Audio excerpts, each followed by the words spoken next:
យប់នឹងនេះបងអង្គុយសម្លឹងមើលស្រមោលក្នុងបន្ទប់ដែលធ្លាប់មានក្លិនក្រអូបអូនឥឡូវសល់ត្រឹមភាពត្រជាក់និងភាពឯកោ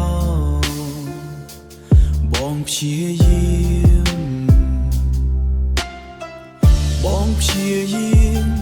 ទុំទឹកភ្នែកតែវានៅតែហូរ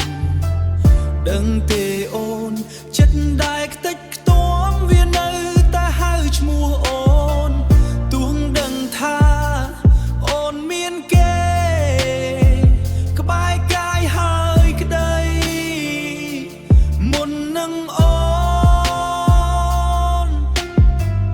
ដើរចេញទៅសំសួរមួយម៉ាត់ឲ្យបងបានអស់ចិត្តតើអូនធ្លាប់ស្រឡាញ់បងទេឬគ្រាន់តែជាល្បែងកំដរភ្នែកហេតុអ្វីទុកឲ្យបងស្លាប់ក្នុងចិត្តដែលខ្ទេចខ្ទាំម្នាក់ឯងបែបនេះរាល់ពាក្យសន្យាវាគ្រាន់តែជាខ្យល់បោកប្រាស់ឈឺចាប់ពេកហើយឈឺរហូតដល់លែងដឹងថាខ្លួនឯងជានរណា